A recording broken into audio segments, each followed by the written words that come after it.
ஓம் சாய்ராம். ஸ்ரீபாதராஜம் சரணம் பிரபத்யே. அத்தியாயம் 10. நரசிம்ம சுவாமி வடிவங்களின் வர்ணனை. பாராயணப் பலன். துரதிருஷ்டம் விலகும். திருமலதாசிடம் அனுமதி பெற்றுக்கொண்டு குருவபுரம் நோக்கி என்னுடைய பயணத்தை தொடர்ந்தேன். ஸ்ரீபாத ஸ்ரீவல்லபரின் திருவிளையாடல்களை மீண்டும் மீண்டும் நினைத்துப் பார்க்கும் பொழுது என் உடல் மயிர்கூர்ச்செறிந்தது. வழியில் ஒரு புனித அத்தி மரத்தை பார்த்தேன். அது மதிய நேரம். எனக்கு மிகவும் பசியாக இருந்தது. அருகில் பிராமணர் கிராமமாக இருந்தால் பிக்ஷை எடுத்து சாப்பிட வேண்டும். பயணக் களைப்பு தீர சற்று நேரம் அத்தி மரத்தின் அடியில் இளைப்பாறிவிட்டு செல்லலாம் என எண்ணினேன். அந்த மரத்தின் அடியில் யாரோ ஒருவர் ஓய்வெடுத்து கொண்டிருப்பதை பார்த்தேன். நான் அருகில் சென்று பார்த்த பொழுது அவர் பூணூல் அணிந்திருந்ததை கண்டேன். நான் அத்திமரத்தை நெருங்கியதும் அந்த புதிய ஆசாமி என்னை அன்புடன் அழைத்து அருகில் உட்காருமாறு கூறினார். அவரது கண்களில் இருந்து கருணை மழை பொழிந்தது. அவருக்கு முன்னால் ஒரு கூடை இருந்தது. அதில் உணவு ஏதும் இருக்கவில்லை. ஒரு தாமிர சொம்பு மட்டுமே இருந்தது. அவர் அடிக்கடி ஸ்ரீபாத ஸ்ரீவல்லபா என்று கூறிக்கொண்டே இருந்தார். நான் ஆவலுடன், ஐயா, நீங்கள் ஸ்ரீசரணர் ஸ்ரீபாத ஸ்ரீவல்லபரின் பக்தரா? அந்த மகா புண்ணிய புருஷரை தரிசனம் செய்திருக்கிறீர்களா என்று கேட்டேன். அவர், ஐயா, நான் ஒரு நேர்மையான வைசிய குடும்பத்தில் பிறந்தவன். என் பெயர் சுப்பையா சிரேஷ்டி என்பதாகும். சிறு வயதிலேயே பெற்றோர் காலமாகிவிட்டனர். என்னிடம் பணம் மூட்டை மூட்டையாக அளவற்று இருந்தது. நான் வெளியூர்களுக்குச் சென்று பல்வேறு வியாபாரங்களை செய்து வந்தேன்.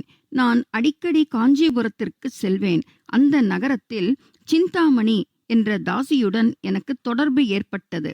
நான் பணத்தை தண்ணீராக செலவழித்தேன். பாலக்காட்டைச் சேர்ந்த கேரள பிராமணன் பில்வமங்களா என்ற வியாபாரியும் வியாபார நோக்கமாக காஞ்சிபுரம் வருவான்.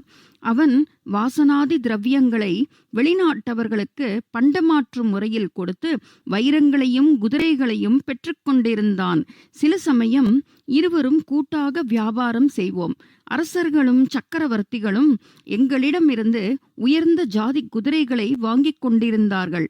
எங்களது துரதிருஷ்டம் வேசியின் தொடர்பால் நாங்கள் இருவரும் நீச்ச நிலைக்கு தாழ்ந்து விட்டோம். பின்னர் அரேபியர்களுடனான எங்களது வியாபாரம் சரியாக நடைபெறவில்லை. அவர்கள் எங்களிடமிருந்து அதிக பணத்தை பெற்றுக்கொண்டு தரக்குறைவான மட்டரக குதிரைகளை கொடுத்து விட்டனர். அந்த வியாபாரத்தில் எங்களுக்கு பெரும் நஷ்டம் ஏற்பட்டது. அதனால் எங்கள் சொத்துக்களையும் இழந்துவிட்டோம். என் மனைவி அந்த மனக்கவலையிலேயே இறந்துவிட்டாள். என் ஒரே மகன் மனநிலை சரியில்லாதவனாக இருந்தவனும் அகால மரணமடைந்தான். குழந்தாய், தீர்த்தங்களிலேயே மிகச்சிறந்த தீர்த்தம் எனப்படும் பாதகயா தீர்த்தம் அமைந்துள்ள பீட்டிகாபுரம்தான் எனது சொந்த ஊர்.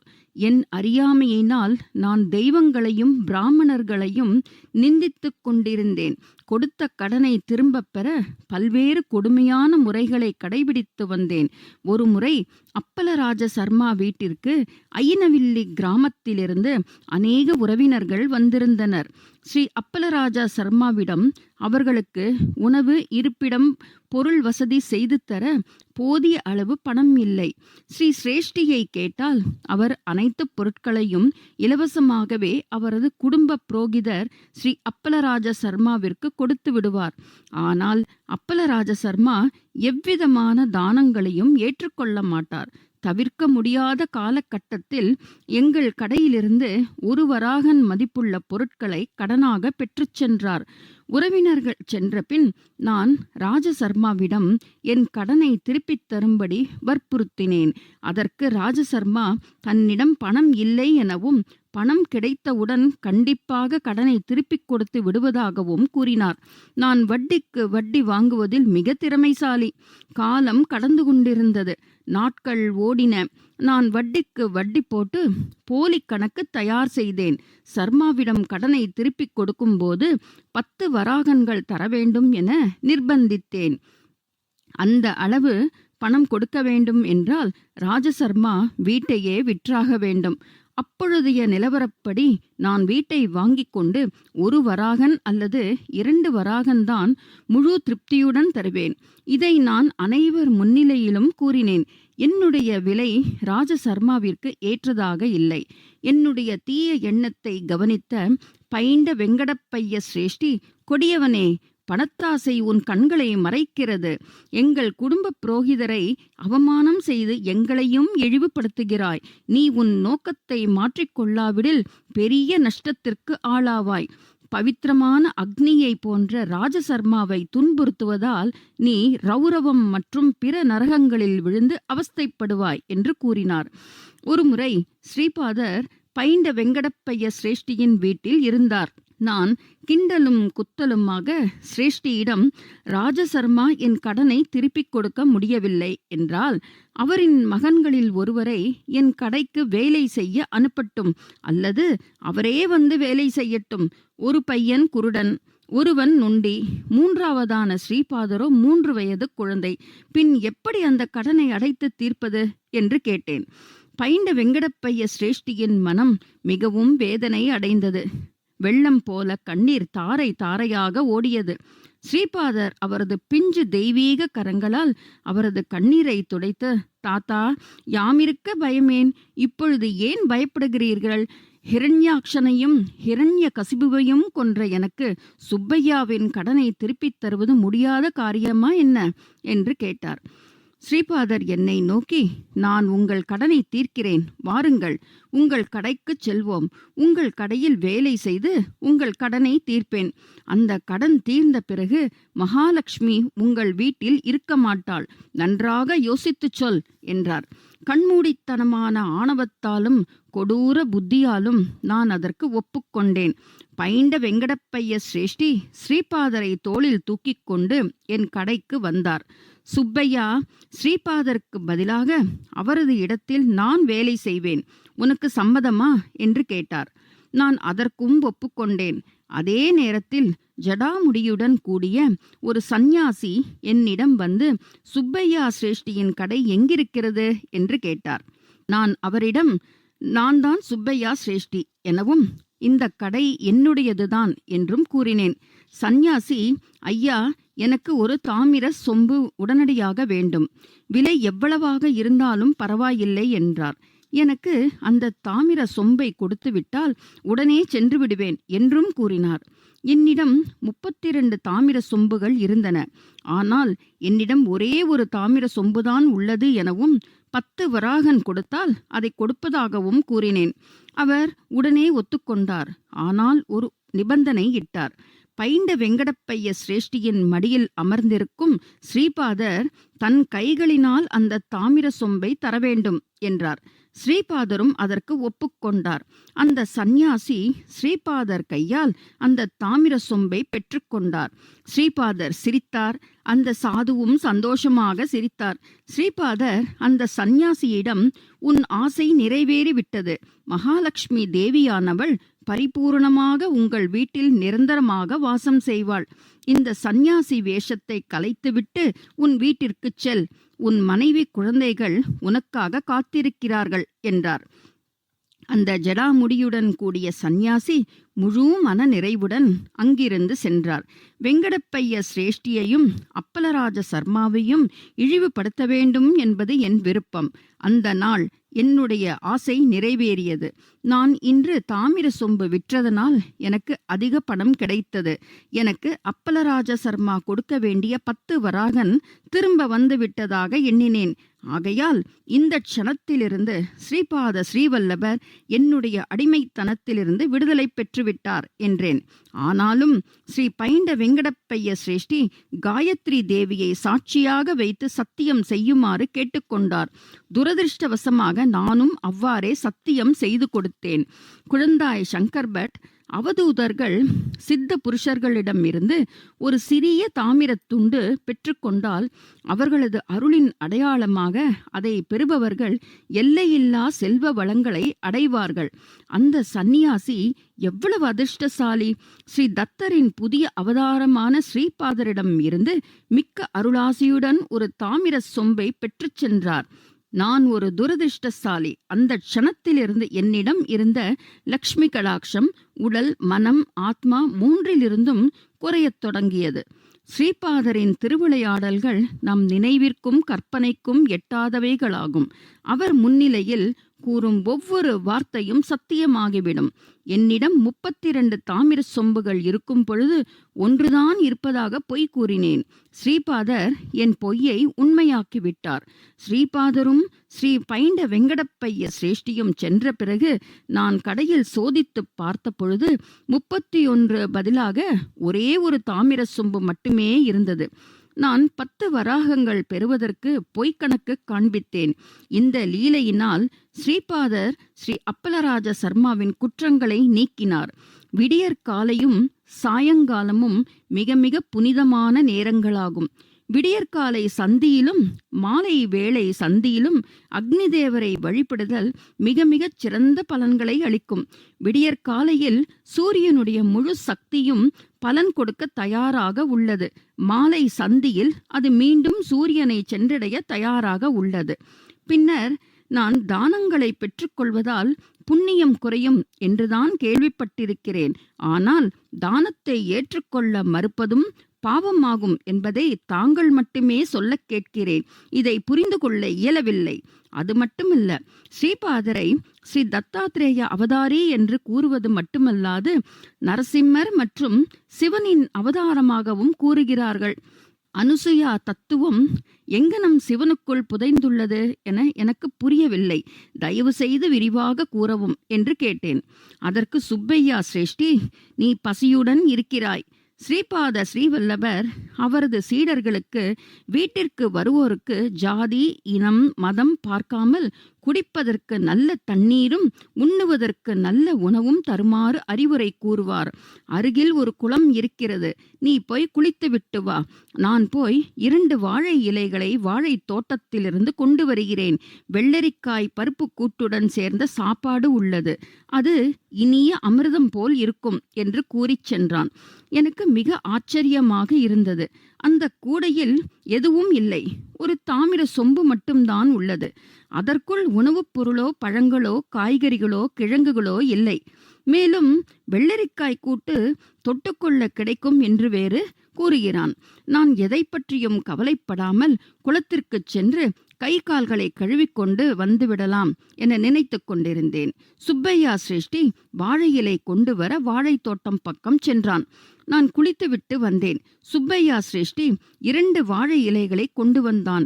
அருகிலுள்ள பனை மரத்திலிருந்து சில தொன்னைகளை செய்தான். அதை நான் ஆச்சரியத்துடன் பார்த்து கொண்டிருந்தேன். அவன் கண்களை மூடிக்கொண்டு சிறிது நேரம் தியானம் செய்தான். பின்னர் அவன் தாமிர சொம்பிலிருந்து 2 தொன்னைகளிலும் தண்ணீரை ஊற்றினான்.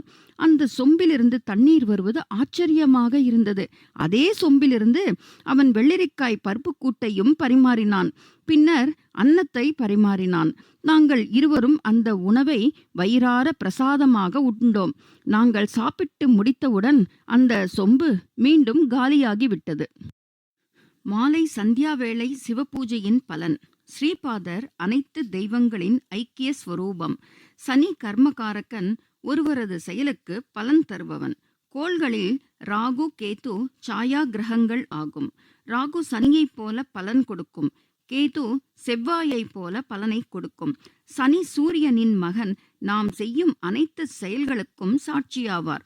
ஆகையினால் சனிக்கிழமை மாலை சந்தியா நேரம் மிக மிக சக்தி வாய்ந்ததாகும். சதுர்த்தியும் திரையோதசியும் ராகுவுக்கு உகந்த திதிகளாகும். ஆகையால் எவரொருவர் மிக மிக புனித நேரமான சனி திரையோதசி அன்று சந்தியா வேளையில் சிவனை உபாசிக்கின்றாரோ அவர் முன் ஜென்மங்களில் செய்த அனைத்து பாவங்களும் நீங்கிவிடும்.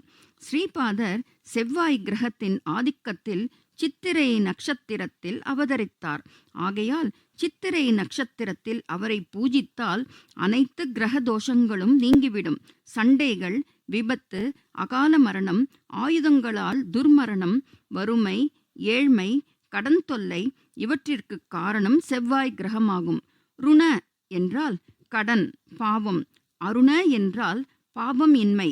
சித்திரை நட்சத்திரத்தின் பொழுது அல்லது செவ்வாய்க்கிழமைகளில் ஸ்ரீபாதர் செந்நிறத்தில் ஜொலிப்பார். அவர் அன்று அருணாச்சலேஸ்வரராக ஜொலிப்பார். ஆகையால் செவ்வாய்க்கிழமை சித்திரை நட்சத்திரம் அன்று பூஜை செய்வது மிக மிக விசேஷமானதாகும். பைண்ட வெங்கடப்பைய சிரேஷ்டி, நரசிம்மவர்மா மற்றும் பாப்பன்னார்யா சனிக்கிழமை சந்தியா வேளை சிவபூஜையில் கலந்து கொள்வார்கள். அப்பலராஜ சர்மாவும் சனிக்கிழமையன்று விரதம் இருப்பார். அகண்ட லக்ஷ்மி சௌபாகியவதி சுமதி மகாராணி சிவனின் அம்சம் உள்ளே பொதிந்துள்ள அனுசுயாவை தியானம் செய்வாள். இத்தகைய தவத்தின் விளைவாகவே ஸ்ரீபாத ஸ்ரீவல்லவரின் அவதாரம் நிகழ்ந்தது. ஸ்ரீபாதர் தன் தந்தைக்கு மௌனமாகவே சிரேஷ்டி, வர்மா மற்றும் பாப்பன்னார்யாவிடம் பெறும் எந்த தொகையையும் தானமாக கருதக்கூடாது என்பதை போதிக்க விரும்பினார். மேலும் அவர்களிடமிருந்து பணம் பெறாமல் மறுப்பதே பெரிய பாவமாகும் என்றும் தெளிவாக அறிவுறுத்தினார். சங்கர் பட், ஸ்ரீ ஸ்ரீபாத ஸ்ரீவல்லபர் சகல தெய்வங்களின் ஐக்கிய ஸ்வரூபமாவார். அவரது மகாத்மியம் என்னவென்றால் அனைத்து தெய்வ அம்சங்களையும் கடந்ததாகும். அவரை பார்த்தவர்கள், தொட்டவர்கள், பேசியவர்கள் மிக மிக பேர் அதிர்ஷ்டசாலி ஆவார்கள். சுப்பையா சிரேஷ்டி மேலும் தொடர்ந்தார். ஸ்ரீபாதர் தன் தந்தையை கடன் பிடியிலிருந்து வினோதமான முறையில் விடுவித்த விதம் காட்டுத் தீ போல பீட்டிகாபுரத்தில் பரவியது. அப்பொழுது ஸ்ரீபாதர் 3 வயது குழந்தையாக இருந்தார். அப்பலராஜ சர்மாவின் கண்களில் கண்ணீர் தாரை தாரையாக அருவி போல் கொட்டியது. சுமதி மகாராணி ஆசை மகனை ஆறத் தழுவிக்கொண்டு பேரின்பத் திளைப்பிலேயே வெகுநேரம் இருந்தாள். வெங்கடப்பைய சிரேஷ்டியும் நரசிம்மவர்மாவும் பாப்பன்னார்யாவும் ராஜசர்மாவின் வீட்டிற்கு வந்தனர். ஸ்ரீபாதர் தந்தையை கடனில் இருந்து மீட்பது மகனின் கடமை என்று கூறினார். என்னையும் ஸ்ரீ ராஜசர்மாவின் வீட்டிற்கு அழைத்தார்கள். அனைவரது முன்னிலையிலும் நான் ராஜசர்மாவின் கடன் அனைத்தும் முழுவதுமாக அடைக்கப்பட்டுவிட்டது என அறிவித்தேன். அதற்கு ராஜசர்மா, சந்நியாசி 10 வராகன் கொடுத்து தாமிர சொம்பு வாங்கிச் சென்றதால் என் கடன் எப்படி தீர்ந்ததாகும் என்று கேட்டார். பின்னர் ஒரு சுவாரஸ்யமான உரையாடல் நடைபெற்றது. ஸ்ரீ பாப்பன்னார்யா ஸ்ரீபாதரிடம், உனக்கு அந்த ஜடாமுடி சந்நியாசியை பற்றி தெரியுமா என்று கேட்டார். அதற்கு ஸ்ரீபாதர், அவர் மட்டுமல்ல, அனைத்து சந்நியாசிகளை பற்றியும் எனக்கு தெரியும் என்று பதில் கூறினார். ஸ்ரீபாதரின் இயல்பு. பாப்பன்னார்யா, நீயோ ஒரு 3 வயது பாலகன். உன் வயதுக்கு மீறிய பேச்சு பேசுகிறாய். நீ எங்கும் நிறைந்திருப்பவனா? ஸ்ரீபாதர், நீங்கள் எனக்கு 3 வயது என நினைத்து கொண்டிருக்கிறீர்கள். நான் அப்படி நினைக்கவில்லை. என் வயது பல லட்சம் வருடங்கள். இந்த பிரபஞ்ச படைப்பிற்கு முன்னமேயே நான் இருந்திருக்கிறேன். நான் மகா பிரளயத்திற்கு பின்னரும் தொடர்ந்து இருப்பேன். படைத்தல் நடக்கும் போதும் நான் இருப்பேன். படைத்தல், காத்தல், அழித்தல் இவை நான் இல்லாமல் நடக்காது. நான் இவை அனைத்தையும் சாட்சியைப் போல இருந்து காண்கிறேன் என்று கூறினார். பாப்பன்னார்யா, ஸ்ரீபாதா, ஒரு குழந்தை சந்திரனில் இருப்பது போல நினைத்து கொண்டால் மட்டும் அவன் உண்மையிலேயே சந்திரனில் இருப்பது போல் ஆகாது. ஒருவருக்கு நேரடி அனுபவம் வேண்டும். எங்கும் நிறைந்திருப்பது, சர்வ வல்லமை, எல்லாமாய் இருப்பது, எல்லாம் இந்த வற்றாயிருப்பு, பேராற்றல், பேரறிவு, பிரபஞ்சத்திற்கே அதிபதியான பிரஜாபதியின் குணங்களாகும். ஸ்ரீபாதர், நான் தான் எல்லாவற்றிற்கும் ஆதி மூலம், எப்பொழுதும் நிலையாக இருப்பதும், எல்லா காலங்களிலும் யுகங்களிலும் அனைத்து இடங்களிலும் நிறைந்திருப்பவன்.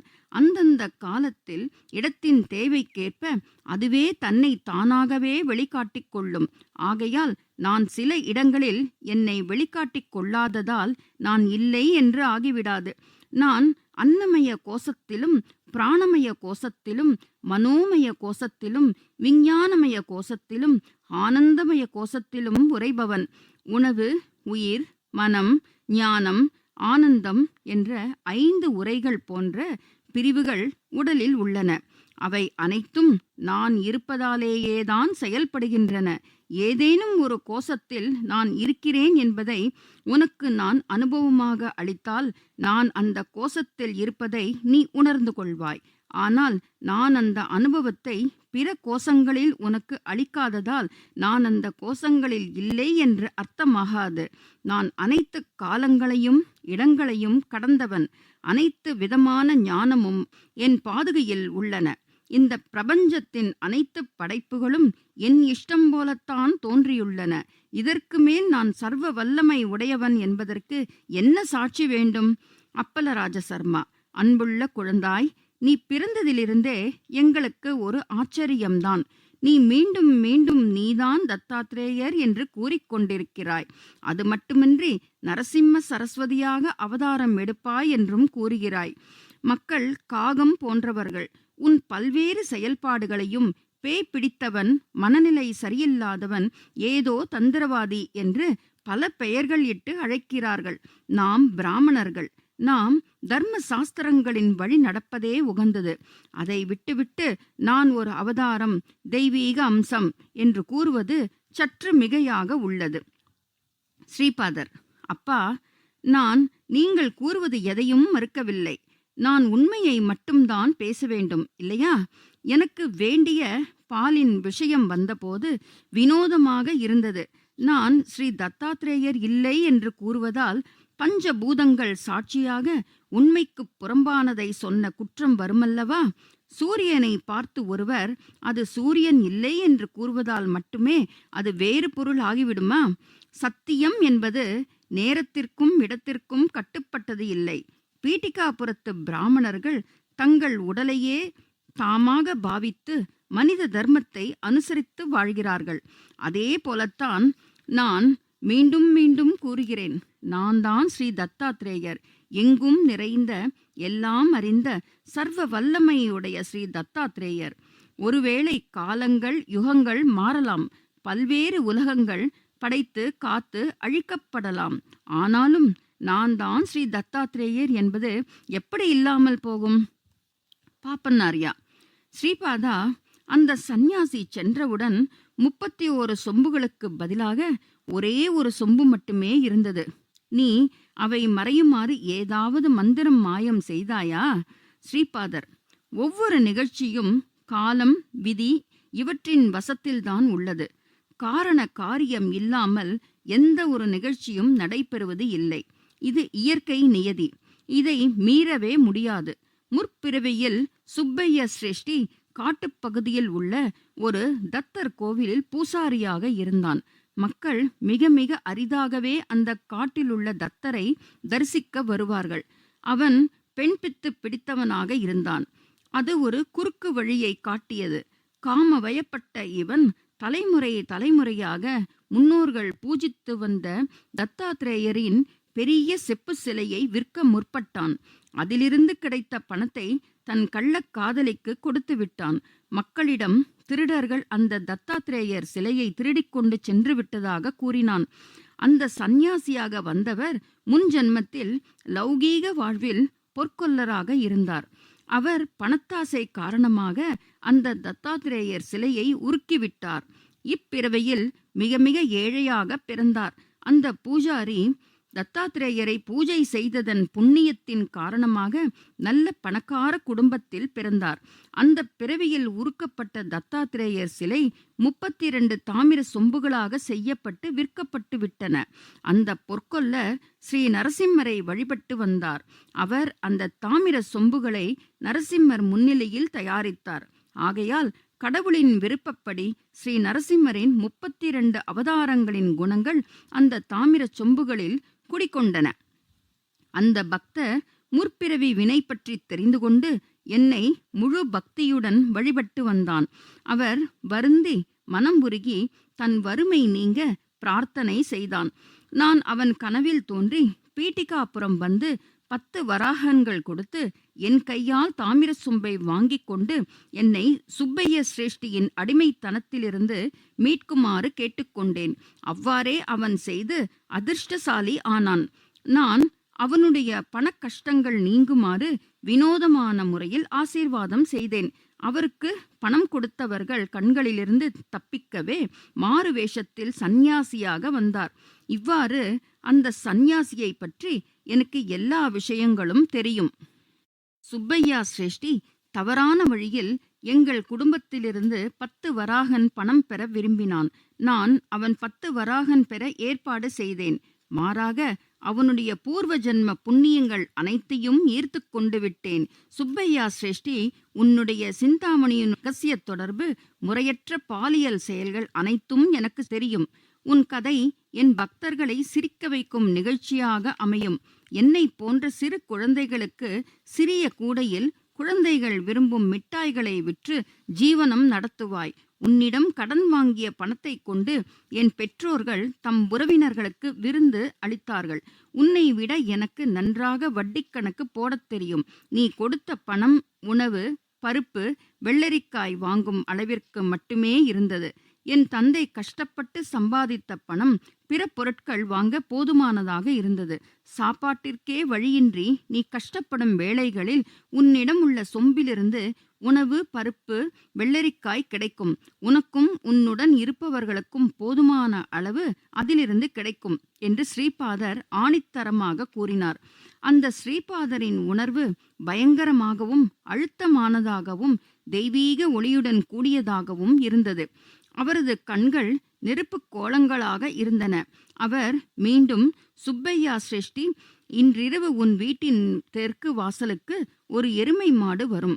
அது யமன் உனக்கு அனுப்பும் மரண அறிவிப்பாகும். நான் உன் மீது கருணை காட்டுகிறேன். அந்த எருமைக்கு சாதம், பருப்பு, வெள்ளரிக்காய் இவற்றை உன் கையால் சமைத்துக் கொடு. அந்த எருமைக்கு அதுதான் ஆசை. அதை உண்ட பிறகு அந்த எருமை உனக்கு பதிலாக இறந்துவிடும். அப்பொழுதிலிருந்து உன் வறுமைக்கான அடையாளங்கள் ஒன்றன் பின் ஒன்றாக தோன்றும். ஒரு கூடையை எடுத்துக்கொண்டு நான் கூறியபடி செய். சாதம் கூட கிடைக்காத மிக மோசமான நிலைமைக்கு வரும்போது இந்த சொம்பு உனக்கு உதவி செய்யும். நான் உன் மீது இரக்கம் காட்டுகிறேன் என்று ஸ்ரீபாதர் மிக கண்டிப்பான குரலில் கூறினார். பின்னர் வெங்கடப்பைய சிரேஷ்டி அவரது பயங்கரமான கோபமான முகத்தைக் கண்டு பயந்து விட்டார். அப்போது ஸ்ரீபாதர், தாத்தா, பயந்து விட்டீர்களா? நான் உண்மையிலேயே நரசிம்மமூர்த்தி. அதில் ஒன்றும் சந்தேகம் வேண்டாம். என் குணமோ ஸ்ரீபாத ஸ்ரீவல்லவருடையது. நீங்கள்தான் உங்கள் வைசிய குலத்தையே திட்டி சாபம் அளித்து ஏழையாக பிறக்க வேண்டும் என்று கூறிவிடுவேன் என்று பார்த்தீர்களா? மாதா வாசவி அனைத்து வைசிய குலப்பெண்களும் அழகில் குறைந்தவர்களாக விளங்க வேண்டும் என்று சாபம் கொடுத்தது போல் கொடுப்பேன் என்று பார்த்தீர்களா? பயப்படாதீர்கள். கடவுளுக்கு ஜாதி, மத, சமய பேதம் இல்லை. அதேபோல் ஒரு பக்தனுக்கும் ஜாதி, இன, மத பேதம் இல்லை. ஆரிய வைசியர்களுடனான என் தொடர்பு மிக மிக பழமையானது. பாப்பன்னாரியா முற்கால லாபாத மகரிஷி இல்லையா? நான் உங்களுக்கு ஒரு வரம் அளிக்கிறேன். லாபாத மகரிஷியின் கோத்திரத்தினர் முடிந்து விட்டாலும் பாப்பன்னாரியாவின் குடும்பம் கலியுக முடிவு வரை வாழும். நான் உங்களுக்கு வேறு ஒரு கூடை தருகிறேன். இதில் முழுவதும் தத்தரின் இனிப்பு மிட்டாய்கள் இருக்கும். இதை நீங்கள் தாராளமாக அளவின்றி கொடுக்க கொடுக்க குறையவே குறையாது. இது சாதாரண கண்களுக்கு தெரியாது. நரசிம்மரின் 32 குணங்களும் என்னிடமே இருப்பதால் நான் 33வது அவதாரம் ஆவேன். ஆகையால் உங்கள் குடும்பத்தின் 33வது தலைமுறை உதயமாகும் போது, பாப்பன்னாரியாவின் 33வது தலைமுறை பிறக்கும்போது, வாத்சவாயி நரசிம்மவர்மாவின் 33வது தலைமுறை உதயமாகும் போது, என்னுடைய பிறந்த இடமான பாப்பன்னாரியாவின் வீட்டில் என் பாதுகைகள் பிரதிஷ்டை செய்யப்படும். இது வாத்சவாயி மல்லாடி மற்றும் ஸ்ரீ வெங்கடப்பைய சிரேஷ்டி குடும்பங்களுக்கு நான் அளிக்கும் உறுதிமொழியாகும். உங்கள் குடும்பத்தினரில் எவராவது புனித மகா அவதாரமான ஸ்ரீபாத ஸ்ரீவல்லபர் உருவத்தை 9 விதமான பக்திகளில் ஏதோ ஒரு வகையில் பூஜை செய்து வந்தால், தத்தாத்ரேயரின் நாய்கள் அவர்கள் கண்களுக்கு தெரியாத வகையில் அவர்களுக்கு பாதுகாப்பாக இருக்கும். வேதங்களும் புராணங்களும் உபனிஷத்துக்களும் கண்களுக்கு தெரியாத வகையில் கண்களுக்கு தெரியாத குடைகளாக அவர்களை இடைவிடாது காப்பாற்றும் என்று ஸ்ரீபாதர் உறுதியளித்தார். பின்னர் வெங்கடப்பைய சிரேஷ்டி ஸ்ரீபாத ஸ்ரீவல்லபரை மார்புடன் அணைத்து ஆறத் தழுவிக்கொண்டார். அவர் கண்களில் இருந்து ஆனந்த கண்ணீர் கொட்டியது. ஸ்ரீ பாப்பன்னாரியா வாயடைத்து நின்றார். அம்மா சுமதி, இது என்ன கனவா, தெய்வீக மாயையா என ஆச்சரியப்பட்டாள். அப்பலராஜ சர்மாவின் மனம் நிசப்தமாகி ஊமையாகி விட்டது. ஸ்ரீபாதரின் இரு சகோதரர்களும் ஆவலுடன் பார்த்து கொண்டிருந்தனர். அவர்கள் இது தன் சகோதரனா அல்லது ஸ்ரீ தத்தாத்ரேயரா என ஆச்சரியத்தில் மூழ்கினர். இந்த அதிசய நிகழ்வு பற்றி ஆச்சரியம் அடைந்தனர். ஆனால் என்னுடைய சந்தேகங்களுக்கும் கேலிக்கும் எல்லையே இல்லாமல் போய்விட்டது. ஆகையால் நான், ஸ்ரீபாதா, இந்த இச்சைக்கான சக்திகள் மனிதனாக உருக்கொள்ளும் பொழுது மனைவியாக வந்தது அது பெண் பித்து இல்லாமல் வேறு என்ன? அதுவே அவதாரங்களில் திருவிளையாடல். மானிட வடிவில் அது பெண் பித்து. ஏன் இந்த பாரபட்சம் என்று கேட்டேன். அதற்கு ஸ்ரீபாதர், ஸ்ரீ கிருஷ்ணருக்கு 8 மனைவிகள், 16,000 கோபிகைகள் இருந்தாலும் அவர் ஒரு பிரம்மச்சாரி. அவர் ஒரு பெண்களை மயக்கும் காமுகன் அல்ல. அது உடலுடன் கூடியதான உறவு இல்லை, ஆத்மார்த்தமான உறவு. ஆத்மா அளவில் மனைவிகள் போன்ற தொடர்புதான். சார்ந்திருக்கும் ஆத்மா மனைவியாகவும் சார்பு தரும் ஆத்மா கணவனாகவும் செயல் புரிந்தன. அதற்கு மேலே வேறு என்ன அங்கே? தேவேந்திரனுக்கு மனித ரூபம் எடுக்குமாறு சாபம் அளித்தபோது சசிதேவி திரௌபதியாக பிறந்தாள். தேவேந்திரன் 5 உருவங்கள் எடுத்து பஞ்ச பாண்டவர்களாக பிறந்தான். திரௌபதிக்கு 5 கணவர்கள் இருந்தாலும் திரௌபதி அர்ஜுனனுடன் மட்டுமே தாம்பத்திய உறவு கொண்டிருந்தாள். தர்மம் வேறு, தர்மத்தின் நுணுக்கம் முற்றிலும் வேறு. குந்தி தான் கொடுத்த வாக்கை மீறியதாக சரித்திரமே இல்லை. திரௌபதி அர்ஜுனனை மட்டுமே தேர்ந்தெடுத்தாள். ஏனெனில் அவனே மச்ச யந்திரத்தில் மீனின் மீது அம்பு எய்தியது. ஒரு புனிதமான வாழ்க்கை என்பது 6 குணங்களை கொண்டிருக்க வேண்டும். உருவத்தில் மகாலட்சுமியைப் போல இருக்க வேண்டும். திரௌபதிக்கு அதிக அளவு தாராள குணம், பெருந்தன்மை, கொடைப்பண்பு உண்டு. பூமித்தாய் போல பொறுமைசாலியாக இருந்தாள். சகாதேவனுக்கு எதிர்காலத்தில் நடக்கப் போகும் அனைத்து நிகழ்ச்சிகளும் தெரியும். அவனுக்கு கௌரவர்களுக்கும் பாண்டவர்களுக்கும் இடையே ஒரு பெரிய போர் நிகழும் என்றும் அதற்கு முன்னர் பல்வேறு பெரிய நிகழ்ச்சிகள் நடக்கும், அதில் துயரமான சம்பவங்களும் உண்டு என்றும் தெரியும். அவற்றை பற்றி நினைக்கும் பொழுது அவன் வெறுத்து விடுவான். ஆகையால் திரௌபதி சகாதேவனிடம் மிகவும் எச்சரிக்கையாகவும் நிதானமாகவும் நடந்து கொண்டாள். பீமன் ஒரு சாப்பாட்டு ராமன். மிக மிக அதிக அளவு உண்டு மிகவும் சோம்பேறியாக இருந்தான். அவனுடைய வேலைகளை செய்வதற்கே அவன் மிகவும் சோம்பேறியாக இருந்தான். ஆகையால் பீமனை பொறுத்தவரை திரௌபதி அவனுடைய வேலைக்காரி போலவே நடந்து கொண்டிருந்தாள். தர்மராஜர் பாண்டவர்களில் மூத்தவர். அவருக்கு பல்வேறு கொள்கை பிரச்சனைகள் மனதில் சங்கடம் தருவது உண்டு. ஆகையால் திரௌபதி அவருக்கு ஒரு மந்திரி போல நல்ல ஆலோசனைகளை வழங்கிக் கொண்டிருந்தாள். நகுலன் வாள் வித்தையில் சிறந்தவன். மழை பெய்தால் கூட வாள் மழையில் நனையாமல் 2 மழை துளிகளுக்கு இடையே வாளை வீசக்கூடியவன். அதிக வேகத்தில் கத்தி சண்டை போடுவான். வாள் கத்தி சுற்றுவதில் வல்லவன். அந்த திறமைக்கு அதிகம் பயிற்சி தேவைப்படுவதால் அவனுக்கு அதிகம் பசி எடுத்துவிடும். ஆகையால் திரௌபதி அவனுக்கு வகை வகையான சுவையான உணவுகளை சமைத்து போட்டு கொண்டிருந்தாள். அந்த உணவுகள் அவன் மனதிற்கு திருப்திகரமாக இருந்ததால் அவனால் சண்டை பயிற்சியில் சிறந்து விளங்க ஏதுவாக இருந்தது. ஒரு தாய் தன் குழந்தைக்கு தேவையானவற்றை அவன் கேட்காமலேயே அறிந்து கொண்டு செய்வது போல திரௌபதி நகுலனிடம் நடந்து கொண்டாள். அவள் அர்ஜுனனை தாம்பத்திய உறவு மூலம் ஆனந்தமாக வைத்துக் கொண்டிருந்தாள். அதில் அவள் ரம்பாவை மிஞ்சிவிடும் அளவிற்கு காமலீலைகளில் சிறந்திருந்தாள். அவளுக்கு 5 கணவர்கள் இருந்தாலும் இல்லற தர்மத்தை மீறாமல் இல்லற சுகத்தை அர்ஜுனனுக்கு மட்டுமே அளித்தாள். சுப்பையா சிரேஷ்டி, உன்னுடைய கள்ளக்காதலி சிந்தாமணி உனக்கு மட்டும் காம இன்பத்தை அளிக்கவில்லை. பில்வமங்களா மேலும் பலர் அவளது உடலை அனுபவித்துள்ளனர். நீ குண்டூரில் உள்ள மங்களகிரியில் பானகால நரசிம்ம சுவாமியை பார்க்கச் செல்லும் பொழுது நீ சிந்தாமணியையும் பில்வமங்களாவையும் காலம் விதிவசத்தால் சந்திப்பாய். நீ இருவரையும் பீட்டிகாபுரம் அழைத்து வருவாய். பின்னர் நான் நன்னடத்தை பற்றி உங்கள் அனைவருக்கும் போதிப்பேன் என்றார் ஸ்ரீபாதர். பின்னர் ஸ்ரீ நரசிம்மவர்மா ஸ்ரீபாதரை தன் மடி மீது வைத்து கொண்டார். ஸ்ரீபாதர் ஸ்ரீவர்மாவிடம், தாத்தா, நாளை நாம் குதிரை வண்டியில் உங்களது வயல்களை பார்க்கச் செல்வோம். அங்குள்ள பூமி தாய் பல நாட்களாக ஆவலுடன், ஸ்ரீபாதா, உன் பாத கமலங்களால் என்னை தொட்டு ஆசீர்வாதம் செய்ய மாட்டாயா? ஆர்த்த திராண பராயணா, துன்பப்படும் மனிதர்களை காப்பாற்றுபவன் என்று உனக்கு ஒரு பட்டம் உண்டு இல்லையா என்று ஏங்கிக் கொண்டிருக்கிறாள் என்றார். அதற்கு வர்மா, குழந்தாய், ஸ்ரீபாதா, எனக்கு ஒரு சிறிய விண்ணப்பம். பீட்டிகாபுரத்திற்கு அருகே எங்களுக்கு நிலங்கள் உள்ளன. அங்கு ஒரு கிராமம் அமைத்து அங்கு விவசாயம் செய்ய விரும்புகிறேன்.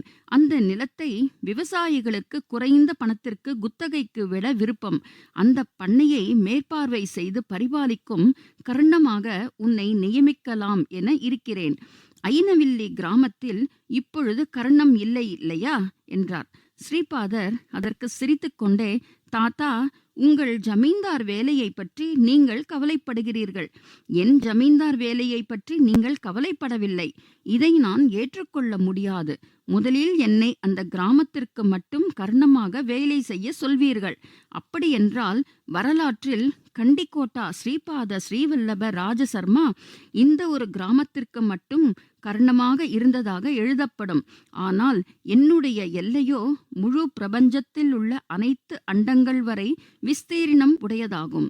எனக்கென்று ஒரு கணக்கு உண்டு. ஒவ்வொரு நாளும் கோடிக்கணக்கான புண்ணிய குவியல்கள், வைரக் குவியல்கள், ஆபரண குவியல்களாக செலவழிக்கப்படுகின்றன. என்னுடைய அவதார நோக்கமே இந்த பிரபஞ்சத்தின் குண்டலினியை அசைய வைப்பதாகும். கிராமங்கள், நகரங்கள் மற்றும் புனித ஸ்தலங்கள் அதே போல தனி மனிதர்களின் குண்டலினியையும் இயக்க வைப்பதே ஆகும். இதுதான் யோக ரகசியம். சாந்தர சிந்து வேதம் அறிந்தவர்களுக்கு மட்டுமே இது நன்கு புரியும். பீட்டிகாபுரத்தின் குண்டலினியை பைண்ட வெங்கடப்பைய சிரேஷ்டி, ஸ்ரீ நரசிம்மவர்மா, பாப்பன்னார்யா இவர்களின் 33வது தலைமுறையில்தான் அசைக்க முடியும். இப்பொழுது ஏன் அவசரப்பட வேண்டும்? இப்பொழுது கிடைக்கும் அரிய வாய்ப்புகளை நல்ல முறையில் பயன்படுத்திக் கொள்ளவும் என்று சொன்னார். மேற்கண்ட நிகழ்ச்சிகளை விவரித்த சுப்பைய சிரேஷ்டி, என் அருமை சங்கர் பட், நரசிம்மவர்மா இவ்வாறு கூறி ஸ்ரீபாத ஸ்ரீவல்லபரை பீட்டிகாபுரத்திலேயே நிலையாக இருக்குமாறு செய்ய முயற்சி செய்தார் என்று உரைத்து தன் அனுபவத்தை மேலும் தொடர்ந்தார். ஸ்ரீபாதரின் மகாத்மியம். என்னிடம் அறியாமை அதிக அளவு இருந்தது. ஸ்ரீபாதர் தன்னைத்தானே ஸ்ரீ கிருஷ்ணர் என்று கூறியதால் அறியாமையின் ஆணவத்தால் உரத்த குரலில், ஸ்ரீபாதரே, நீயோ நான் தான் கிருஷ்ணன் என்று கூறுகிறீர்கள்.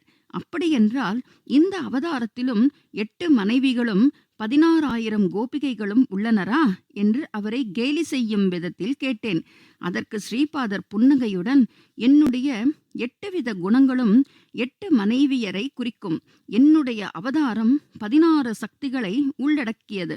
ஒவ்வொரு நிமிடமும் சக்தி வாய்ந்த அதிர்வுகள் 10 திசைகளிலும் இந்த தெய்வீக ரூபமான ஸ்ரீபாத ஸ்ரீவல்லபரின் அவதாரமான என் உடல், மனம் இவற்றிலிருந்து வெளியேறுகின்றன. இவ்வாறு ஒரு நிமிடத்திற்கு என்னுடைய ஒவ்வொரு சக்தியில் இருந்தும் மனம், உடல், ஆத்மா என்ற முக்குணங்களிலிருந்தும் 10 × 10 × 10 அதாவது 1000 அதிர்வுகள் வெளியாகின்றன. அதேபோல் 16 சக்திகளிலிருந்தும் 16,000 வகையான அதிர்வுகள் கிளம்புகின்றன. இவை அனைத்துமே மனித உருவில் கோபிகைகளாக அவதரிக்கின்றன. இந்த அவதாரத்தில் அவை அரூபமாக இயக்க அதிர்வுகளாக உள்ளன. என்னுடைய பல்வேறு திவ்ய ஸ்வரூபங்களில் எதை பூஜித்தாலும் எந்தவித தவறோ குற்றமோ இல்லை. அது என்னை பூஜிப்பதற்கே சமம் ஆகும். ஒருவன் என்னுடைய சிவரூபத்தையோ விஷ்ணு ரூபத்தையோ பிரம்ம ரூபத்தையோ வழிபடலாம். அதே போல என்னுள் உள்ள பல்வேறு வகையான தெய்வ ஸ்வரூபங்களை வழிபடலாம். பல்வேறு வகையான ஆன்மீக சாதனைகள், பல்வேறு முன்னேற்ற தளத்தில் உள்ள ஆன்மீக சாதகர்கள், ஆன்மீக தேடலில் உள்ளவர்களின் காலம் மற்றும் வினைகளின் காரணமாக வரும் மாற்றங்கள் பரிணாம வளர்ச்சியை காட்டுகிறது. இவ்வாறு ஸ்ரீபாதர் பதில் கூறினார். நரசிம்மவர்மாவிற்கு 32 வகையான நரசிம்மரின் காட்சி கிடைத்தது. அவையாவன: 1. குண்டபாத நரசிம்மமூர்த்தி, 2. கோப நரசிம்மமூர்த்தி, 3. திவ்ய நரசிம்மமூர்த்தி, 4. பிரம்மானந்த நரசிம்மமூர்த்தி, 5 சமுத்திர நரசிம்மமூர்த்தி, 6 விஸ்வரூப நரசிம்மமூர்த்தி, 7 வீர நரசிம்மமூர்த்தி, 8 குரூர நரசிம்மமூர்த்தி, 9 பீபாஸ்த நரசிம்மமூர்த்தி, 10 ரௌத்ர நரசிம்மமூர்த்தி, 11 தூம்ர நரசிம்மமூர்த்தி, 12 வஹ்னி நரசிம்மமூர்த்தி, 13 வியாக்ர நரசிம்மமூர்த்தி, 14 பிட்டால நரசிம்மமூர்த்தி, 15 பீம நரசிம்மமூர்த்தி, 16 பாதாள நரசிம்மமூர்த்தி, 17 ஆகாச நரசிம்மமூர்த்தி, 18 வக்ர நரசிம்மமூர்த்தி, 19 சக்கர நரசிம்மமூர்த்தி, 20 சங்க நரசிம்மமூர்த்தி, 21 சத்வ நரசிம்மமூர்த்தி, 22 அற்புத நரசிம்மமூர்த்தி, 23 வேக நரசிம்மமூர்த்தி, 24 விதரண நரசிம்மமூர்த்தி, 25 யோகானந்த நரசிம்மமூர்த்தி, 26 லக்ஷ்மி நரசிம்மமூர்த்தி, 27 பத்ர நரசிம்மமூர்த்தி, 28 ராஜ நரசிம்மமூர்த்தி, 29 வல்லப நரசிம்மமூர்த்தி. பின்னர் அவர் ஸ்ரீபாத ஸ்ரீவல்லபரை 30வது நரசிம்ம மூர்த்தியாகவும், ஸ்ரீ நரசிம்ம சரஸ்வதி அவதாரத்தை 31வது நரசிம்ம மூர்த்தியாகவும், ஸ்ரீ பிரஜஞானபுரத்தில் உள்ள சுவாமி சமர்த்தரை 32வது நரசிம்ம மூர்த்தியாகவும் தரிசித்தார். ஸ்ரீனிவாசர் கதை. என் இனியவனே, நாளை மிக விசேஷமான நாள். கன்னியா மாசத்தில் சிரவண நட்சத்திரம் ஒரு திங்கட்கிழமை துவாதசியில் சித்த யோகத்தில் ஸ்ரீ வெங்கடேஸ்வரா ஒரு அழகான பூஜிக்கத்தக்க வடிவில் தோன்றினார். விளம்பி வருடம் வைகாசி சுத்த சப்தமி அன்று அவர் குபேரனிடம் கடன் வாங்கிக் கொண்டு ஒரு பத்திரம் எழுதி கொடுத்தார். ஸ்ரீ பத்மாவதி தேவி மிருகஸ்ரீஷ நட்சத்திரத்திலும் ஸ்ரீனிவாசர் சிரவண நட்சத்திரத்திலும் பிறந்தார்கள். ஸ்ரீனிவாச கல்யாணம் வைகாசி மாதம் சுத்த தசமி அன்று உத்திர பல்குண நட்சத்திரத்தில் நடைபெற்றது. ஸ்ரீனிவாசர் பாரத்வாஜ கோத்திரத்தில் அவதரித்தார். ஆகாச மகாராஜ பாண்டவர் குடும்பத்தை சார்ந்த சுதன்வா என்ற ஒரு நாக கன்னிக்கு பிறந்தவர். தொண்டமான் அவரது சகோதரர். வசுதானு ஆகாசராஜரின் மகன் ஆவார்.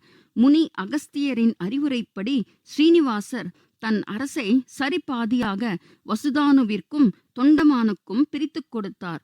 சுப்பைய சிரேஷ்டி சங்கர் பட்டிடம், இன்று நீ ஓய்வெடுத்துக்கொள். நாம் இரவு முழுவதும் ஸ்ரீபாத ஸ்ரீவல்லபரின் திவ்ய நாமத்தை ஜபம் செய்வோம். ஜோதிஷ சாஸ்திரத்தில் நாளை மிக மிக விசேஷமான நாள். அற்புதங்களையும் அதிசய திருவிளையாடல்களையும் நாளை கூறுகிறேன். சிந்தாமணியும் பில்வமங்களாவும் எப்படி பீட்டிகாபுரத்திற்கு அழைத்து வரப்பட்டார்கள்? ஸ்ரீகுரு அவர்களுக்கு எவ்வாறு கருணை காட்டினார்? ஸ்ரீ நரசிம்மவர்மாவின் வயலில் அந்த திருவிளையாடலை குறிக்கும் வகையில் எப்படி ஒரு கிராமம் உருவானது, கட்டப்பட்டது எப்படி, அந்த கிராமம் சித்ராடா என்று புகழ் பெற்றது எப்படி எனவும், வரும் காலங்களில் நிகழவிருக்கும் அற்புதங்களையும் அதிசயங்களை பற்றியும் விரிவாக கூறுகிறேன். அவரது கல்கி அவதாரமான கடைசி அவதாரத்திற்கு முன் செய்த திருவிளையாடல்களையும் கூறுகிறேன். இவ்வாறு கூறிவிட்டு அவன் என்னை அருகில் உள்ள குடிசைக்குள் அழைத்துச் சென்றான். அங்கு 2 ஈச்சம் பாய்கள் இருந்தன. 4 உயர்ந்த ஜாதி நாய்கள் காவலுக்கு வெளியே நின்று கொண்டிருந்தன. ஸ்ரீபாதரை தியானம் செய்வதின் பலன். ஸ்ரீபாதரின் திருவிளையாடல்கள் வேறு யாராலும் நிறைவேற்ற இயலாதவை ஆகும். அவை மனதிற்கு ஆனந்தத்தை அளிப்பவையாக அமைந்துள்ளன. அவரை பற்றி நினைத்த மாத்திரத்திலேயே நாம் நமது பல்வேறு பிறவிகளில் சேர்த்து வைத்துள்ள பாவ மூட்டைகள் எரிந்து சாம்பலாகிவிடும். ஜெய ஜெய ஸ்ரீபாத ஸ்ரீவ. ஓம் சாய்ராம்.